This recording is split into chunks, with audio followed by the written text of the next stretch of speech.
తెలంగాణ రాష్ట్ర అవతరణ దశాబ్ది ఉత్సవాల్లో భాగంగా 7వ రోజైన గురువారం పెద్ద చెరువు కట్టపై నిర్వహించిన ఊరూరా చెరువుల పండుగ కార్యక్రమాన్ని పటాన్చెరువు మండల పరిధిలోని రుద్రారం గ్రామ సర్పంచ్ సుధీర్ రెడ్డి ఆధ్వర్యంలో ఘనంగా నిర్వహించారు. ఈ సందర్భంగా గ్రామ పంచాయతీ నుండి పెద్ద చెరువు వరకు బోనాలు, బతుకమ్మలతో, డప్పు చప్పులతో వెళ్లి తెలంగాణ సాంస్కృతిక సంప్రదాయాలను తలపించేలా కార్యక్రమం నిర్వహించారు. ఈ సందర్భంగా ఏర్పాటు చేసిన సమావేశంలో ఆయన మాట్లాడుతూ ఉమ్మడి రాష్ట్రంలో పాలకుల నిర్లక్ష్యం మూలంగా చిన్న నీటిపారుదల రంగం పూర్తిగా నిర్లక్ష్యానికి గురైందన్నారు. చెరువుల పూడికతో నిండిపోయి రైతాంగం తీవ్రంగా నష్టపోయారని అన్నారు. ప్రత్యేక తెలంగాణ ఏర్పడిన అనంతరం దేశంలోని మొట్టమొదటిసారిగా మిషన్ కాకతీయ బృహత్తర కార్యక్రమాన్ని ప్రారంభించి ప్రతి చెరువుకు పునరుజ్జీవం తీసుకొచ్చారని తెలిపారు.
చెరువుల పండుగ సందర్భంగా బోనాలు మరియు బతుకమ్మలతోని ఇక్కడికి చెరువు కట్టపైకి వచ్చి ఇక్కడ కట్టమైసమ్మకు మనము పూజలు చేసి ఇప్పుడే గంగారతి తీసుకోవడం జరిగింది.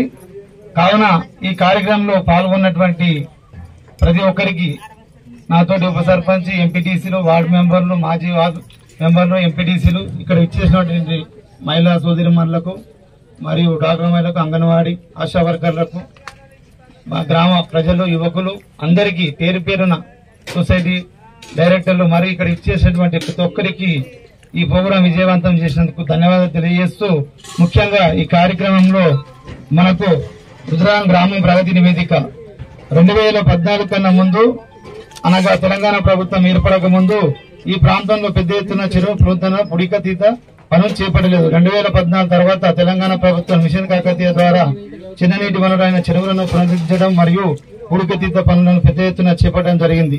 రుద్రారం గ్రామంలో మొత్తము 9 చెరువులు కలవు.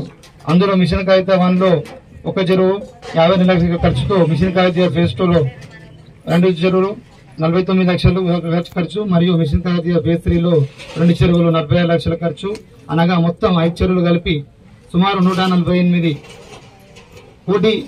లక్షల ఖర్చుతో మరమ్మతులు చేపట్టడం జరిగింది. దీని ద్వారా చెరువుల నీటి విలువ, సామర్థ్యం మరియు గ్రామంలో భూగర్భ జలం పెరిగినవి. 2014 కన్నా ముందు సగటు భూగర్భ జల మట్టము 18.76 మీటర్లు అయితే మిషన్ కాకతీయ చేపట్టిన తర్వాత నియోజకవర్గ పరిధిలో భూగర్భ జలాలు 11.30